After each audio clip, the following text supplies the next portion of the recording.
Brasil, onde crianças desaparecem e a sociedade só ri, você não vai acreditar. Senhoras e senhores, pecadores e desconfiados, bem-vindos a mais um capítulo do nosso pequeno apocalipse doméstico, também conhecido como Na Fé, com Ironia. Antes de mais nada, obrigado por voltarem aqui, nesse canal que não promete a salvação da sua alma, mas garante uma boa dose de ironia para suportar o Brasil. E hoje, vamos falar de um tema que mistura tragédia grega, estatística oficial e aquela velha incompetência nacional, o desaparecimento de crianças. E não é ficção. Não é episódio de CSI Miami, nem série da Netflix com final feliz. É o noticiário, a vida real, a fila do IML e as mães que nunca dormem. O Brasil, meus caros, é o único lugar onde até criança some com a mesma naturalidade com que some o troco da padaria. Imagine a cena.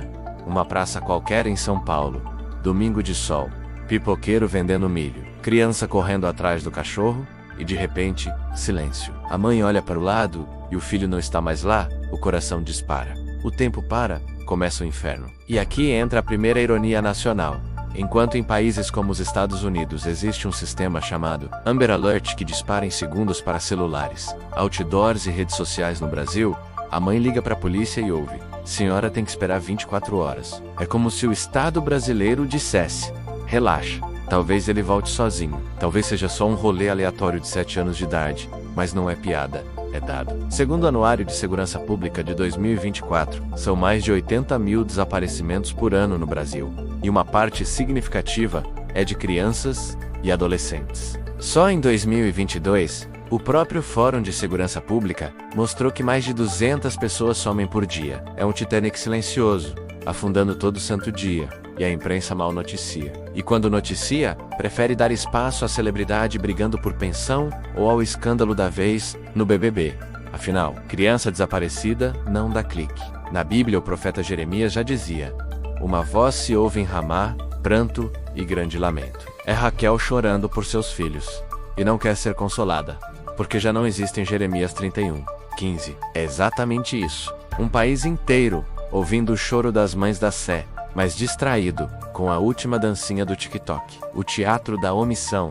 Vamos ao teatro grotesco que é o Estado brasileiro. Existe desde 2019 a Política Nacional de Busca de Pessoas Desaparecidas, lei bonita, com nome pomposo, discursos inflamados no Congresso. Mas na prática, é como missa de corpo presente. Todo mundo bate palma, mas o morto continua morto. Aliás, não é só o morto, é o desaparecido. Segundo dados divulgados pelo próprio Ministério da Justiça em 2025, houve aumento de 15% nas localizações de crianças em 2024. Parece bom, né? Mas no mesmo relatório consta que os desaparecimentos também aumentaram 3%. É como enxugar gelo. Você encontra uma, mas somem duas. E aqui vale lembrar, se no Brasil até as malas da Gol somem no aeroporto, por que não sumiriam crianças nas ruas? Mães da Sé e o milagre da fé no meio dessa tragédia, surgem as heroínas anônimas Mazi, da SEI, mulheres que perderam filhos, e em vez de ficarem em casa rezando para que a polícia faça alguma coisa, montaram uma ONG que há décadas procura crianças e adultos desaparecidos. São como Madres Teresas de chinelo e cartaz, segurando fotos amareladas, vivendo o luto que nunca vira luto de fato. Uma delas disse certa vez que não existe pior inferno do que não enterrar um filho. Isso me lembra Dante, que colocou os traidores no 9º círculo do inferno. Se Dante fosse brasileiro, teria reservado um 10º círculo, só para o Estado omisso, que permite mães vagarem pelas praças com fotos plastificadas. O espetáculo da tecnologia seletiva. Agora, justiça seja feita. O Brasil aderiu ao Amber Alert, aquele sistema que interrompe sua timeline com alerta de criança desaparecida. Nos Estados Unidos,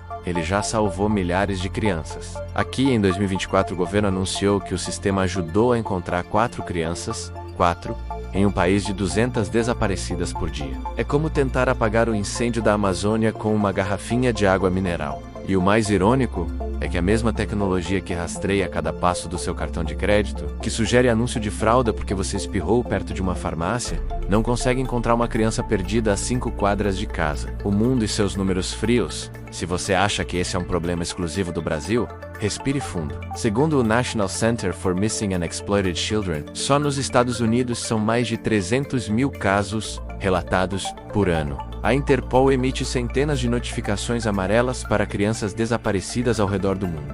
E o Unicef estima milhões de menores deslocados perdidos entre guerras, migrações e exploração sexual. Ou seja, o mundo inteiro é um grande orfanato a céu aberto. Chesterton dizia que a família é a célula de resistência contra o Estado totalitário. Pois bem, quando a família falha, ou é destruída, ou é simplesmente ignorada, a criança vira estatística. E estatística, como dizia Nelson Rodrigues, é a forma mais fria de se mentir com elegância. A cultura da indiferença.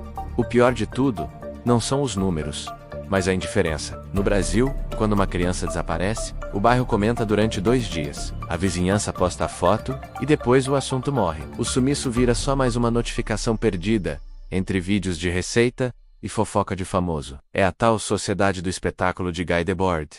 Tragédia não é vivida, é consumida como novela. Se a criança não reaparece em 48 horas, ela é substituída por outra tragédia mais palatável. Na Bíblia, Jesus pergunta: pode uma mãe esquecer-se do filho que ainda mama? Ainda que ela se esqueça, eu não me esquecerei de ti. Isaías 49:15. E aqui está a ironia. As mães não esquecem. Quem esquece é o Estado, a imprensa, a sociedade. O Brasil, como tragicomédia, se Machado de Assis estivesse vivo, faria do desaparecimento de crianças um capítulo das memórias póstumas de Brás Cubas, o defunto autor narrando o sumiço das novas gerações, com o mesmo cinismo com que descrevia um enterro chuvoso. Já Dostoiévski, em Os Irmãos Karamazov, dizia que a prova final da existência de Deus era o sofrimento das crianças. O Brasil, com sua indiferença burocrática, consegue transformar essa prova em dúvida. Afinal, como acreditar em justiça divina quando o Estado não consegue nem imprimir um cartaz direito? Conclusão: a moral da história, meus caros. O desaparecimento de crianças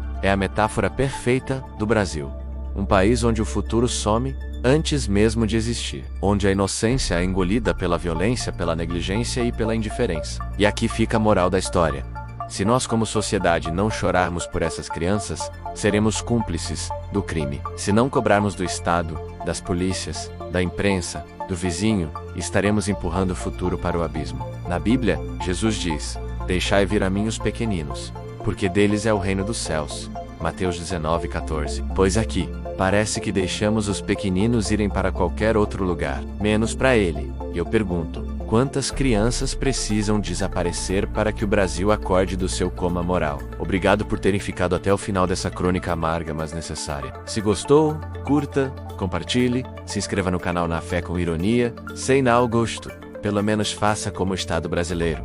Finge que não viu e some por 24 horas. Até a próxima, e cuidado, no Brasil, até a esperança desaparece.